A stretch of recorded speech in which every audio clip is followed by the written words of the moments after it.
Brainwashing, mind-altering drugs, and rogue espionage? It sounds like something out of a James Bond flick. But according to conspiracy theorists, it was all behind the killing of a major American politician. Let's start with some of the basic details. Like many members of his family, Robert F. Kennedy chartered an impressive course through the governmental ranks. After serving as Attorney General during his brother John's presidency and then as a United States Senator, he announced in 1968 that he would be running for the Democratic presidential nomination. On June 4, 1968, Kennedy had just won the California primary and was giving a speech at the Ambassador Hotel in Los Angeles. With the excited cheering of his supporters behind him, he began to leave the hotel through the kitchen. But just after the clock struck midnight, 24-year-old Sirhan appeared from the crowd wielding an 8-shot revolver. He fired a number of times, wounding a few people before being wrestled to the ground. At some point, Kennedy was hit just by his ear. Sirhan was arrested and ultimately given the death sentence, which has since been commuted to life in prison. Kennedy was taken to the hospital for surgery to remove the bullet, but he died at 1:44 a.m. on June 6th. And he was shot in the head. Yes, he was. On the surface, the story of Robert Kennedy's assassination seems pretty straightforward, but the devil is always in the details. For one thing, Sirhan was standing in front of Kennedy when he began to fire, but Kennedy took shots from behind, and investigations by the coroner uncovered powder burns on his jacket and hair, indications that those shots were fired point blank. And as far as anyone can tell, Sirhan didn't seem to be standing there at all.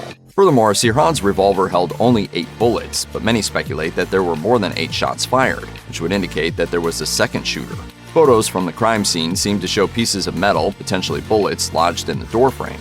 And just to make things stranger, internal police documents reference the idea that the bullets were fired from different guns, and that the bullet that hit Kennedy didn't come from Sirhan's gun. The more you read into Robert Kennedy's assassination, the more it starts to smell a little like a cover-up. At his trial, Sirhan confessed to the crime, but also admitted later that he only did so at his attorney's recommendation. And that same attorney decided to make the argument that Sirhan had diminished capacity, essentially a guilty verdict, but one that might avoid the death penalty. And that was done without ever bringing up the fact that Kennedy was shot from behind, a detail that would have presumably helped Sirhan's case. I really don't remember things clearly about it. On top of that, Paul Schrade, a friend of Kennedy's who was also shot and wounded during the crime, has said that he believes the police rushed the job, wanting to close the case quickly. They refused to follow leads and only reluctantly reopened parts of the investigation years later. And investigators also insisted that those supposed bullets in the doorframe weren't bullets, and then the evidence was destroyed. To be entirely clear, Sirhan was caught at the scene of the crime and he confessed to everything at his trial. He even confessed to having reasons to dislike Robert Kennedy.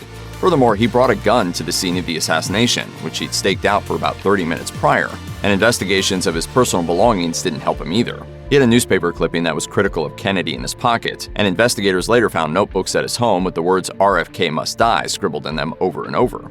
But Sirhan has since admitted that he doesn't actually remember writing any of those notes. As reported by The Guardian, the writing itself is oddly robotic, and Sirhan has further admitted that he actually doesn't remember the shooting at all. As for what he does remember, he recalls, quote, being led into a dark place by a girl who wanted coffee, and he also remembers being choked by an angry mob.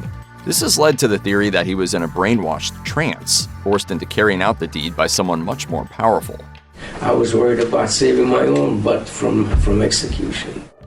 The idea of a brainwashed assassin sounds like something out of the Manchurian Candidate, but it may be closer to reality than you'd initially suspect. In short, the CIA spent a significant portion of the 1950s and 60s researching mind control. American POWs reportedly returned from stints in Korea having been brainwashed into believing communist ideas. The CIA suddenly felt they were at a distinct disadvantage when it came to these complex mind games, and naturally then spent a lot of time trying to figure out how to weaponize hypnosis and drugs. A project known as MKUltra is one of the big names when it comes to this particular area of research. It revolved around the use of drugs, especially LSD, as a means of brainwashing subjects.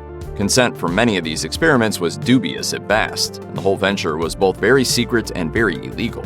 When you look at publicly available records, the whole endeavor doesn't seem all that successful, but that may not be the whole story. CIA agents have claimed that they couldn't remember the details while on trial, and all physical records were destroyed. Combined with the fact that long-term advanced hypnosis techniques have largely untested results, maybe brainwashing isn't totally out of the question.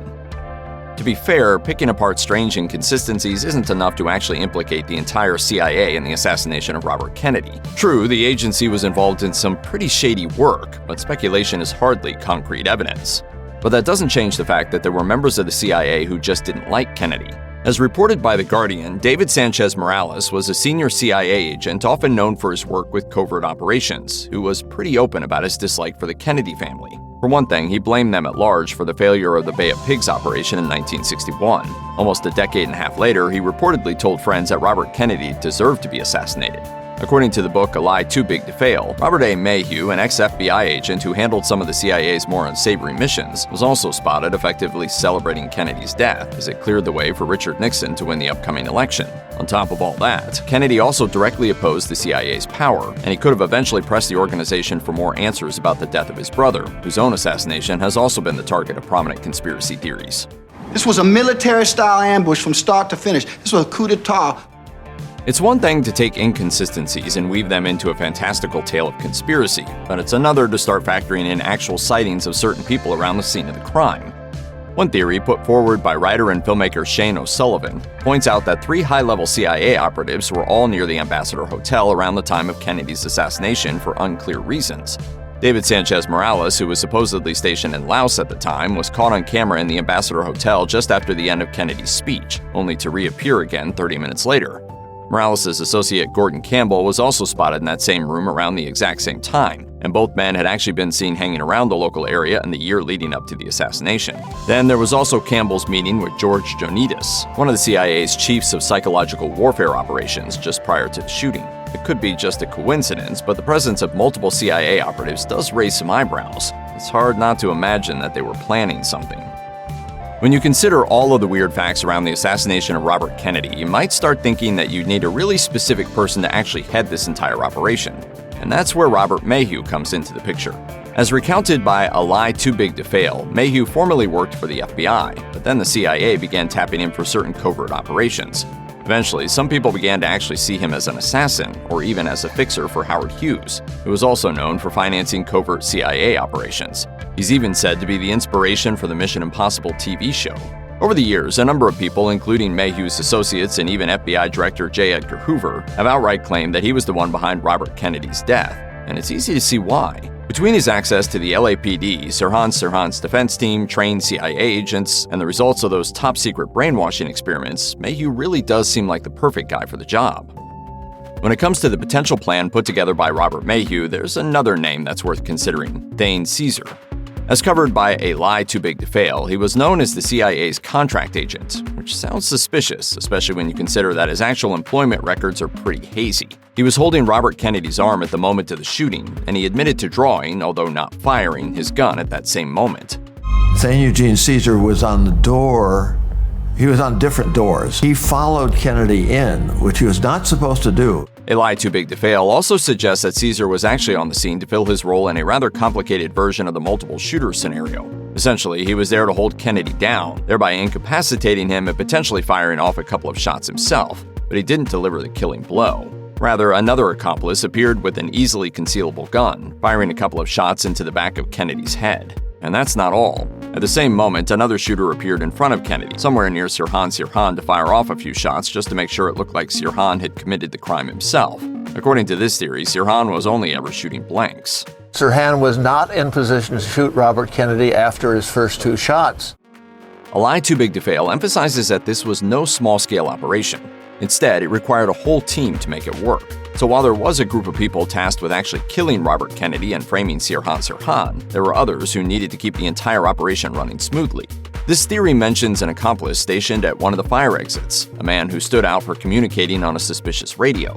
He was likely there both to allow Sirhan entry to the building and to ensure that the door wouldn't be blocked when the assassins needed to make their escape.